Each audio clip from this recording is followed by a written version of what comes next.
오늘의 데일리 뉴스레터에 오신 것을 환영합니다. 1. 미. 한이 우리보다 2배 빨라. 2. KF-21 CJ-3호기 AESA 레이더 성공. 3. KF-21 전투기 폴란드 국기 넣기 위해 최선을 다할 것. 한번 진실을 알아봅시다. 대한민국과 KF-21 보라매는 전세계 전투기 시장을 열정적으로 선도하고 있습니다. 지난 5월 16일 KF-21은 초도 비행에서 성공을 거두었으며 동시에 잠정적인 전투용 적합성 평가를 획득했습니다. 다시 말해 이제 KF-21은 긴급한 상황이 발생할 경우 즉각적으로 활주로를 나서 임무를 수행할 수 있는 능력을 갖추게 된 것입니다. KF-21이 대한민국의 전투기로서 우리의 연공을 수호할 자격을 갖추었다는 사실은 큰 의미입니다. 하지만 이에 대한 관심은 단지 대한민국에만 국한되지 않았습니다.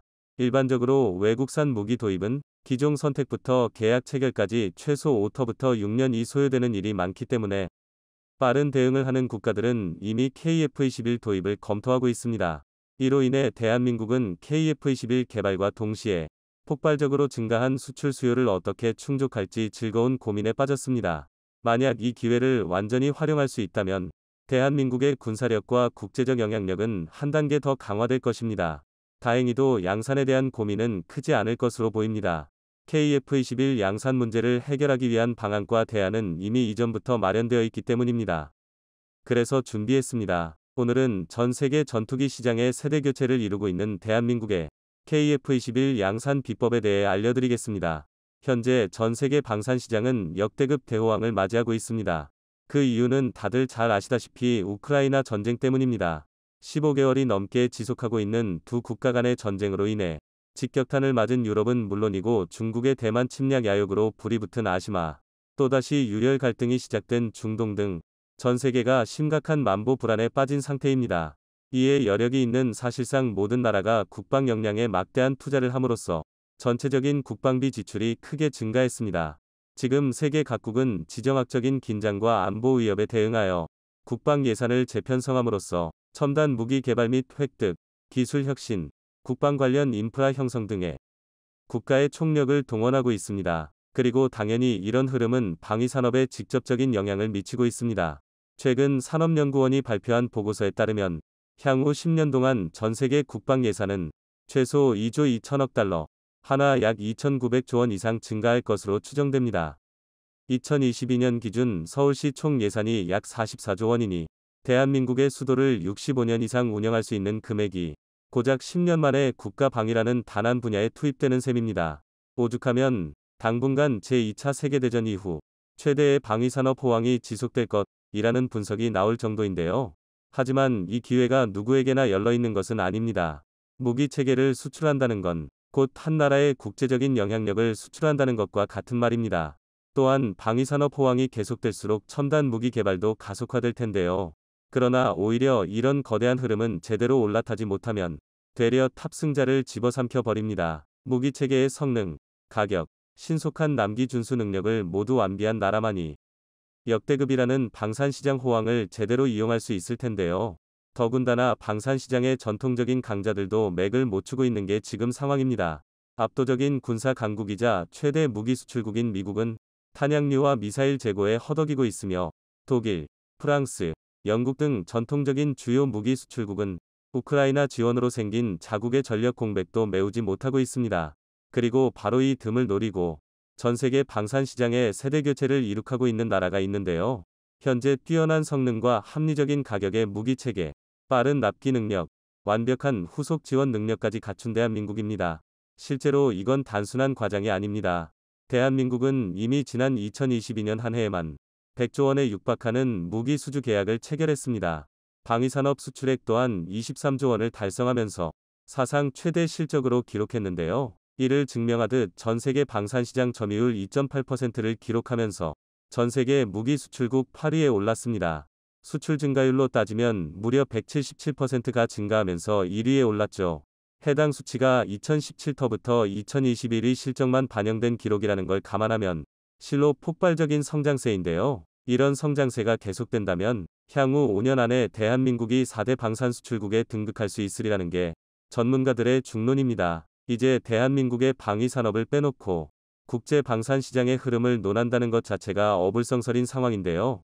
미국과 유럽의 전통적인 방산 강국들은 냉전 종식과 함께 군비를 축소했고 대량의 신뢰성 높은 재래식 무기 체계보다 핀포인트 타격이 가능한 최첨단 무기 체계 개발에 심혈을 기울여 왔습니다.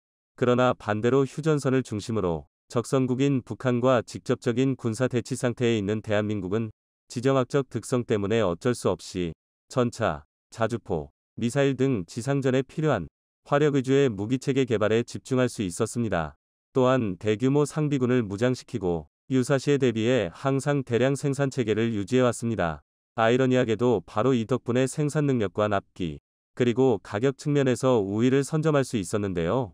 대한민국의 이러한 작정들은 군사력 증강이라는 당면 과제가 시급한 나라들에 상당히 매력적으로 다가올 수밖에 없었습니다. 그런데 이걸로 모든 걸 설명할 수는 없습니다. 사실 지상전에 있어서 대한민국은 아주 오래전부터 세계 최강이었습니다. 대한민국은 2200대 이상의 전차, 자주포와 곡사포들 모두 합해 무려 11,000문이 넘는 포병 전력 등 국토 면적을 생각하면 차고 넘칠 정도로 많은 물량을 보유하고 있는데요. 단적으로 미 육군이 보유한 주력 전차가 2,300대, 포병 전력은 5,000대에 불과하다는 걸 생각하면 대한민국의 지상 전력이 얼마나 막대한 수준인지 감이 오실 겁니다.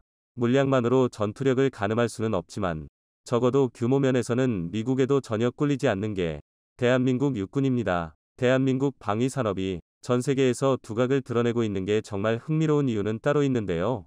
바로 항공 기술의 불모지였던 대한민국이 전투기 시장에서도 막강한 경쟁력을 확보하기 시작했다는 것입니다. 그것도 최근 5년 사이에 벌어진 일인데요. KF-21위 등장 그리고 FA-52 선정과 함께 대한민국의 전투기는 단숨에 전세계 방산 시장의 트렌드가 되어버렸습니다. 군사 전문가들은 FA-52 준수한 성능은 물론이고 경제성 및 빠른 배송 일정으로 인해 해외 고객들의 관심을 끌었다고 분석하고 있는데요. 일례로 폴란드의 경우 대한민국은 수출 계약을 체결한 지 채 1년이 되지 않은 시점인 2023년 8월에 FA-50 초도분을 인도하기로 한 상태입니다. 미국이 폴란드에게 F-16을 2030년은 되어서야 인도할 수 있다고 조건을 단대 비하면 경이적일 정도로 빠른 속도인데요. 심지어 유로파이터 타이프는 중고 판매를 추진했다가 공대지 능력이 전무한 데다 높은 유지비와 내구성으로 구설에 오르면서 탈락했습니다. 즉 기체의 성능, 신뢰성, 빠른 납기를 모두 만족할 수 있었던 건 대한민국과 FA-50이 유일했던 건데요. 이제야 첫 번째 국산 전투기를 시험 중인 대한민국에서 이처럼 탄탄한 수출 기반이 잡혀 있다는 건, 그러나 여기에는 알고 보면 납득할 수밖에 없는 이유가 숨어 있습니다. 우선 대한민국은 체계적인 생산 공정과 공급망 관리를 확립하여 항공기의 제조 및 조립 단계를 상당 부분 간소화했는데요. 또한 국내 생산분과 수출분에 따른 생산 경험도 무시할 수 없습니다. 즉 효율을 중시하는 대한민국 특유의 근면 성실함이 FA-50의 빠른 납기를 가능하게 만든 건데요. 최근 잠정 전투용 적합 판정을 받은 KF-21도 FA-50이 긍정적 사례를 따를 확률이 높습니다. 이는 KF-21의 최대 경쟁력 중 하나입니다. 일례로 KF-21의 경쟁 기종으로는 F-16V를 들 수 있지만 제작사인 로키드 마틴부터가 현재 각국에서 밀려드는 주문을 소화할 능력이 없는 상태입니다. 비록 기존 F-16 생산 설비를 폐쇄하고 사우스캐롤라이나에 새로운 생산기지를 건설하면서 극약 처방을 놓았지만 그마저도 월 최대 생산 대수는 4대가 한계입니다. 이로 인해 공급이 수요를 따라가지 못하면서 가격이 대당 8천만 달러, 하나 약 1,050억 원까지 치솟았는데요. 이런 문제를 겪고 있는 건 비단 F-16V뿐만이 아닙니다. KF-21의 또 다른 라이벌인 F-15EX는 당초 예상했던 미 공군의 도입 수량이 144대에서 48대로 급감하면서 가격이 기하급수적으로 상승했으며 FA-182, F는 생산설비 폐쇄 예정이라 도입을 하고 싶어도 할 수 없는 역사 속의 전투기가 될 예정입니다. 심지어 라팔은 2015 카타르가 2억 9천만 달러에 도입하면서 화제의 중심이 되었었습니다. 물론 프로그램 코스트이긴 하지만 4.5세대 전투기 1대의 가격이 3천억 원에 육박했던 것입니다. 이처럼 전투기의 가격이 미쳐 날뛰고 있으니 전 세계에서 압도적인 생산 능력을 확보한 KF-21을 주목할 수밖에 없는 건데요. 특히 개발사인 KAI는 성능과 가격뿐 아니라 도입국이 원하는 시기까지 납기를 해줄 수 있는 기술과 인프라를 만들어 나가고 있습니다. 경남 사천에 있는 KAI의 고정익동 생산 라인에서는 FA50과 KF21을 제작하는데요. 조립 진행 단계는 다르지만 30만 개 이상의 부품이 결합하는 과정은 자동화가 상당히 이루어진 상태입니다. KF21의 주익은 조립하려면 3,400여 개의 나사 구멍을 뚫어야 하는데요. 기존에는 숙련된 작업자라고 하더라도 구멍 하나 뚫는 시간이 2분 30초가량 걸렸지만 지금은 25초면 충분합니다. KAI가 국내 중소기업이 개발한 로봇 체계를 활용한 자체 소프트웨어를 개발하면서 시간 단축과 효율성을 높였기 때문입니다. 생산 시간을 단축하는 요소는 이뿐만이 아닙니다. 역시 국내 기술로 개발한 동체 자동 결합 체계를 이용하면서 동체에 날개를 붙이는 시간을 크게 단축할 수 있었습니다. 실제로 이런 기술력을 바탕으로 생산 라인의 자동화와 효율성을 더 높여 0.7대 정도에 불과했던 KF21이 월 생산 대수가 내년 6월이면 월 평균 최소 2대에서 최대 3대까지 늘어날 전망입니다. 기존에 비해 무려 2배 이상 늘어나는 셈인데요. 지금까지는 시제기를 만드는 단계여서 생산량보다는 안정성에 집중했지만 잠정 전투용 적합 평가를 받고 본격적인 양산을 앞두고 있으니 이 수치는 더욱 늘어날 전망입니다. 게다가 여기서 그치지 않고 물밀듯 밀어닥치고 있는 수출 물량에 대비해 KF21 제2 공장 부지도 건설을 계획 중인데요. 아주 직관적으로 월 최대 6기의 KF21을 생산할 수 있게 되는 것입니다.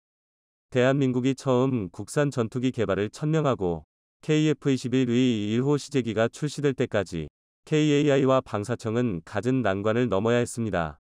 하다못해 국내 연구기관들도 KF21을 개발하기엔 우리나라의 기술력이 떨어지고 경제성도 부실하다며 반대를 했었습니다. 하지만 현재 KF21은 본격적인 양산과 함께 밀려올 수출 물량을 위한 생산시설을 마련하기 위해 여념이 없습니다. 격세지감이 따로 없는데요. 앞으로 KF21이 또 어떤 놀라움을 선사할지 즐거운 마음으로 지켜보겠습니다.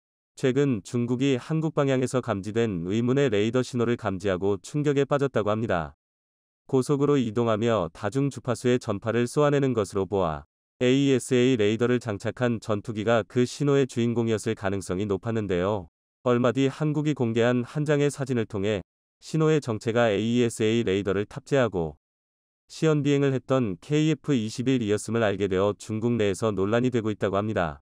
시험 비행에서는 혹시 모를 불상사를 방지하기 위해 실물 레이더 대신 같은 무게의 더미를 장착시키는 것이 일반적인 관례.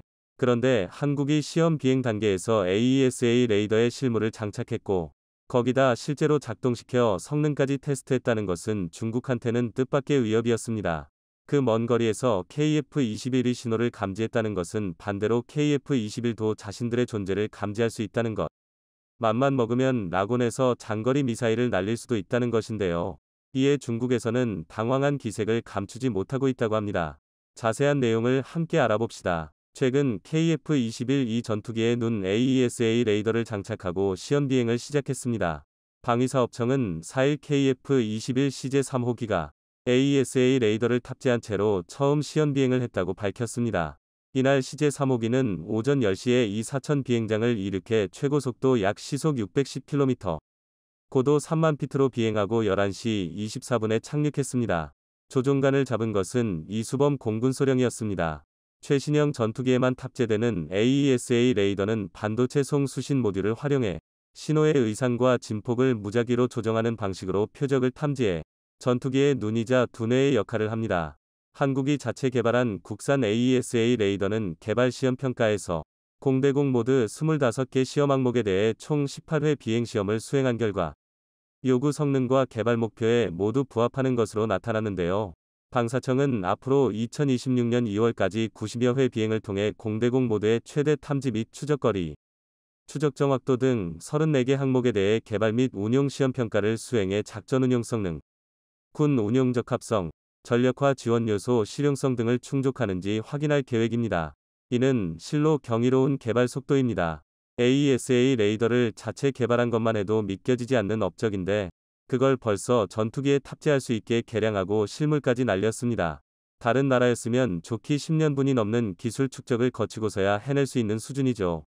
특히 이번 시험에서는 실물 AESA 레이더에 맞춘 레이돔으로 교체하면서 기수 끝에서 길게 뻗어 있던 피토관을 제거한 상태로 비행했다고 하는데요. 항공기 주변 기류를 측정해 테스트 정보를 모으는 기수 피토관이 사라졌다는 것은 AESA 레이더 실험으로 KF-21 대부분의 성능에 대한 실증이 이루어졌다는 의미가 됩니다. 아직 테스트 기간이 많이 남아있음에도 사실상 개발 완료한 것과 다름없다는 것이죠. KAI에서 국민적 관심이 클 동안에 KF-21이 개발을 서둘러서 마무리하겠다 고 말했던 것이 불과 올해 초. 정말로 엄청나게 서둘러서 내뱉은 말을 지켜버린 겁니다. AESA 레이더가 이렇게 빨리 장착될 수 있었던 것은 사실 한국이건 도박 덕분이었습니다.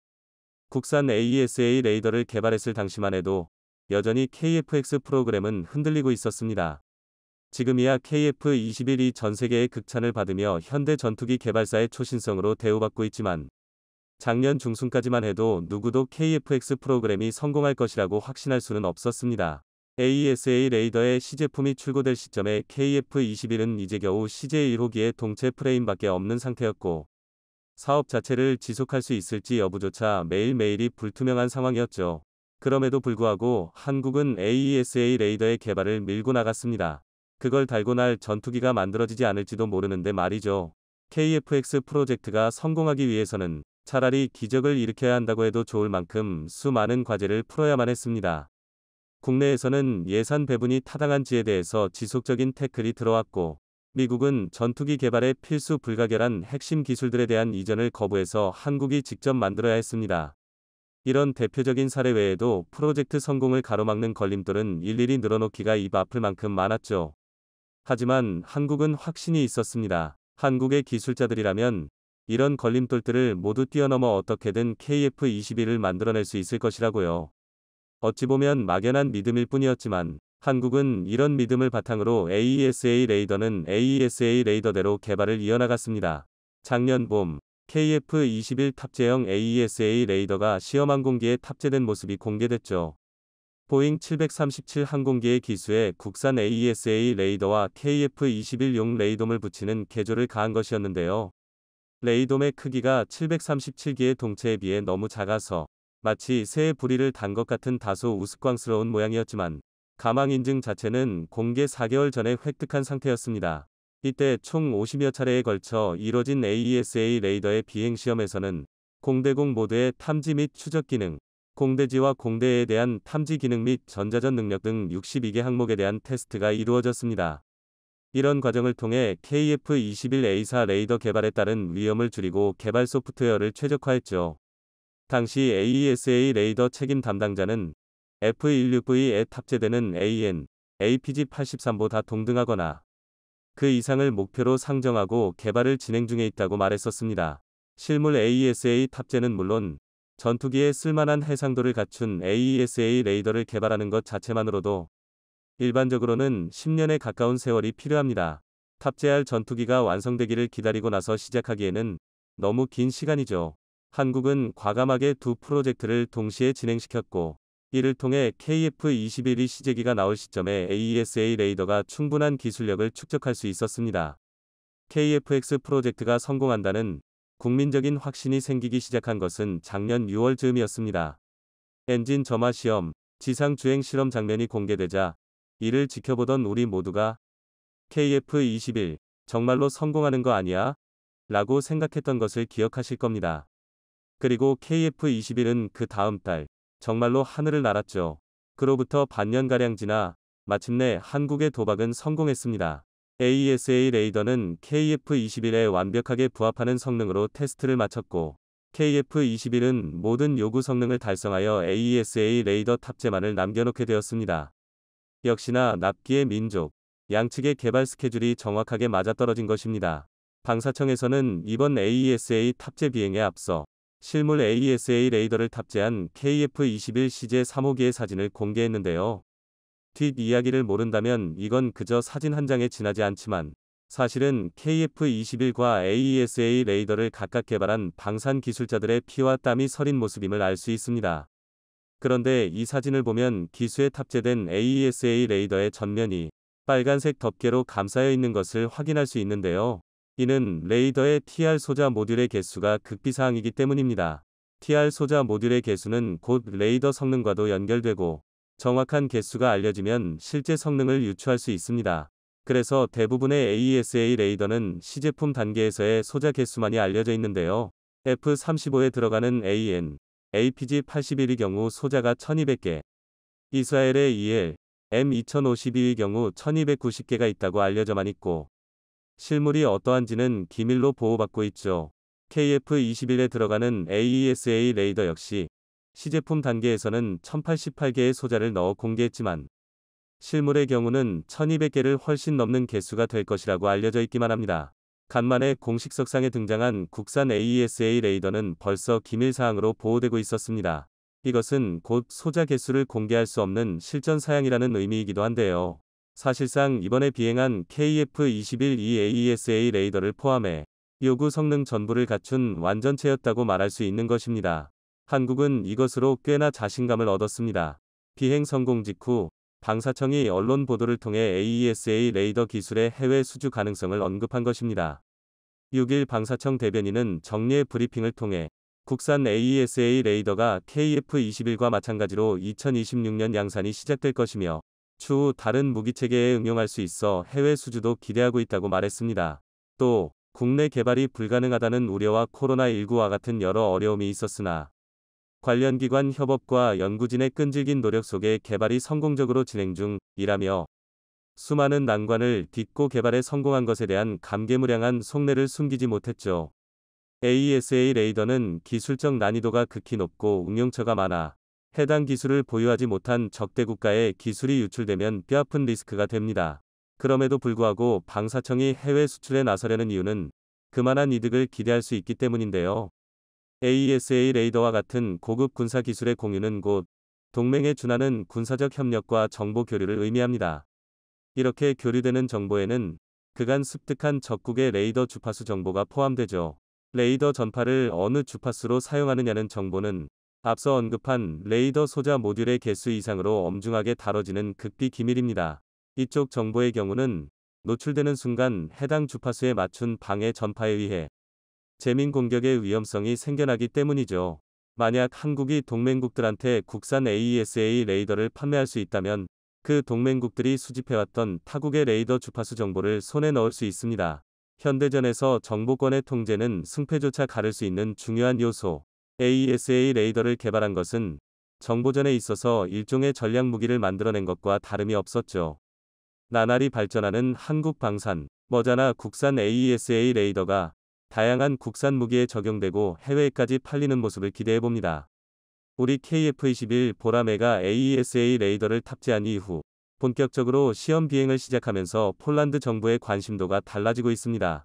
KF-21의 75차 비행 시험 소식이 들려옴과 동시에 폴란드 현지 내에서 KF-21의 공동 개발 파트너가 되기 위한 현실적인 계획을 세우고 있다는 소식입니다. 이 소식을 접한 네티즌들은 드디어 인도네시아 대신 폴란드로 바꿀 수 있을 만한 움직임이 시작되었다며 반기고 있습니다. 폴란드 현지 방산 전문 매체인 디펜스24는 폴란드 정부가 한국항공우주산업 KAI와 KF-21 전투기 공동개발 계약을 위한 방안을 검토하고 있다고 보도했습니다. 그리고 그 중심에는 폴란드의 31개 방산업체를 산하에 두고 있는 PGZ 회장이 있는 것으로 알려졌습니다. 폴란드 방산업체 수장인 PGZ 회장은 KF-1PL의 폴란드 버전에 대한 열망을 표명하며 긍정적인 반응을 보였습니다. 지난해 그는 폴란드가 KF-21의 일부 구성품을 생산하거나 공동 개발할 수 있도록 한국 측에 요청할 것이라고 밝혔는데요. 폴산 뉴스와의 인터뷰에서 KF-21 프로젝트에 참여할 수 있으면 기쁠 것이며 한국 측이 새로운 세대 전투기 연구개발 사업에 폴란드가 일정 부분 책임을 맡도록 한다면 영광일 것이라고 말했을 정도로 KF-21 전투기 공동개발 참여에 누구보다 간절히 원하고 있습니다. 그리고 이를 위해 폴란드 정부는 KF-21 공동개발에 국방 예산이 아닌 별도의 군사자금 프로그램을 준비하고 있다고 하는데요. 정확한 금액을 아직 알려지지 않았지만 인도네시아를 밀어낼 정도의 금액으로 예상되고 있어서 공동개발 파트너인 인도네시아를 쫓아내고 폴란드가 합류할 가능성이 현실로 이뤄질 것으로 보입니다. 이러한 정부 계획에 폴란드 정치권 또한 잠재적인 계약에 대해 긍정적인 반응을 보이고 있는데요. 그도 그럴 것이 폴란드에서 KF-1PL을 개발하게 되면 생산시설이 폴란드에 세워져 일자리 창출과 경제 성장에 박차를 가할 가능성이 높기 때문입니다. KF-21 전투기는 이미 아시아 태평양 지역의 여러 국가에서 관심을 받고 있으며 폴란드와의 잠재적인 파트너십은 유럽의 새로운 시장에 문을 열 수 있습니다. 또한 폴란드의 공군 현대화를 위해 KF-21 전투기에 대한 관심은 다른 EU 회원국의 전투기를 홍보하는 데 사용될 수도 있습니다. 폴란드의 유럽연합 회원국 지위를 활용해 KF-21 전투기를 주변 유럽 국가의 홍보 및 판매를 적극 추진할 수 있는 위치입니다. 폴란드는 동유럽의 관문으로서 전략적 위치에 있으며 나토에 가입되어 있어 첨단 방위 기술 개발을 위해 함께한다면 매력적인 파트너입니다. 이 공동 개발 프로젝트가 성공하면 폴란드는 잠재적으로 유럽 항공 우주 산업의 핵심 플레이어로 자리 잡을 수 있는데요. 한국이 개발한 KF-21 2호 세대 전투기가 가능한 첨단 항전 장비와 무기 체계를 갖추고 있기 때문입니다. 폴란드 정부는 앞서 F-35 전투기 도입에 관심을 표명했지만 높은 비용과 기술 이전 한계에 대한 우려가 제기되어 오고 있습니다. 그래서 KAI와 KF-21 전투기의 공동 개발은 폴란드의 방위 수요를 충족시킬 뿐만 아니라 국내 방위 산업을 활성화하는 대안 솔루션을 제공할 수 있습니다. 결론적으로 KF-21 전투기의 공동 개발을 위한 폴란드와 KAI의 잠재적인 파트너십은 양 당사자에게 흥미로운 기회를 제공할 것입니다. 이 잠재적인 파트너십은 폴란드 공군에 첨단 무기를 제공하는 동시에 폴란드의 국내 방위 산업을 한층 더 강화할 것으로 예상됩니다. 이로써 폴란드는 유럽 항공우주 산업의 핵심 플레이어로 자리매김할 수 있고 KAI는 유럽으로 시장 범위를 확장할 수 있는 것이죠. 이것은 우리에게 잠재적으로 첨단 방위 기술 개발에서 더 많은 국제 협력을 위한 길을 열 수 있는 해결책이 될 것입니다. 게다가 폴란드 현재 매체에 따르면 폴란드 방산업체 PGZ 회장이 방안을 위해 관계자와 조종사를 소집하고 있다고 합니다. 그는 회사의 국제 파트너십을 확장하는 데 관심이 있는 것으로 알려져 있으며 이번 방문은 잠재적으로 그 목표를 향한 한 걸음이 될 수 있을 것으로 보입니다.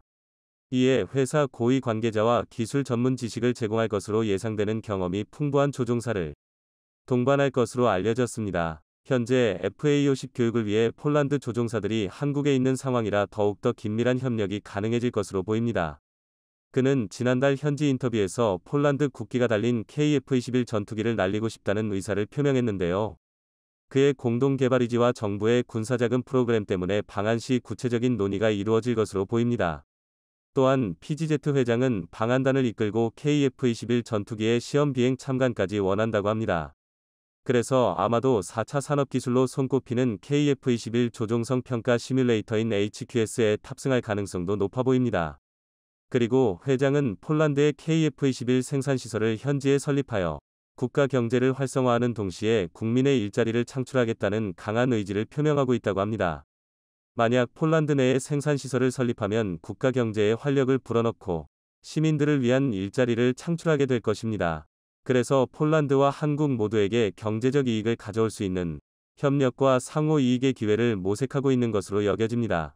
한편 KF-21 사업 개발 분담금을 일부만 지불해 골칫거리인 인도네시아가 새 항공기 구매를 계획하고 있다는 소식이 전해져 논란이 되고 있습니다. KF-21 분담금 납부에는 돈이 없다고 일관성 있게 말하는 인도네시아는 신형 공중조기경보 통제기를 구매하기 위해 대출까지 받을 것으로 알려졌는데요. 인도네시아 재무부는 외국 대출기관으로부터 돈을 빌려 2대의 신형 공중조기경보 통제기를 구매하는 계획에 승인했다고 합니다. 현재 인도네시아 공군은 현재 공중조기경보기가 없으며 도입하는 이유로는 불안정한 국제 정세에 대비하기 위해서라고 알려지고 있습니다. 이를 위해 인도네시아 재무부가 승인한 대출 프로그램은 8억 달러, 한화로 약 1조 원이며 이는 2대의 조기경보기 값이라고 합니다. 인도네시아 정부는 KF-21 전투기 사업 분담금은 이미 잊어버렸나 봅니다. 인도네시아 공군은 공중조기경보 통제기 도입을 오랫동안 원하고 있었으며 이번에 재무부의 승인을 받아 비교 평가를 시작할 수 있게 되었으며 에어버스 C295AEWNC와 사브 2000 AEW&C LEI 시스템을 후보로 두고 비교 평가를 진행한다고 합니다. 이러한 결정에는 인도네시아 공군이 현재 공중조기경보기가 없어서 해적, 밀수업자 및 테러리스트 위협에 취약하다고 판단했으며 공중조기경보 통제기 도입으로 인해 인도네시아의 국방력 강화와 안전 보장에 기여할 것이라고 기대하고 있다고 합니다. 또한 인도네시아는 러시아의 위협에 대응할 수 있는 현대적인 공중해상 감시부대를 유지해야 한다고 판단했습니다. 그래서 인도네시아 정부는 공중조기경보 통제기가 생기면 적의 공중위협을 조기에 탐지하고 통제할 수 있는 장비로서 인도네시아 공군의 전력 증강에 도움이 될 것으로 기대한다고 밝혔습니다. 이러한 인도네시아의 행보는 폴란드와의 협력을 더욱 기대하게 만들고 있습니다. 폴란드와의 협력은 아직 확정되지 않았지만 성사된다면 KF-21 전투기 개발과 글로벌 시장성 측면에서 중요한 이정표가 될 수 있으며 국방력 강화와 경제 성장 잠재력을 확보할 수 있다는 점에서 양국 모두에 상당한 이점을 제공할 수 있을 것입니다.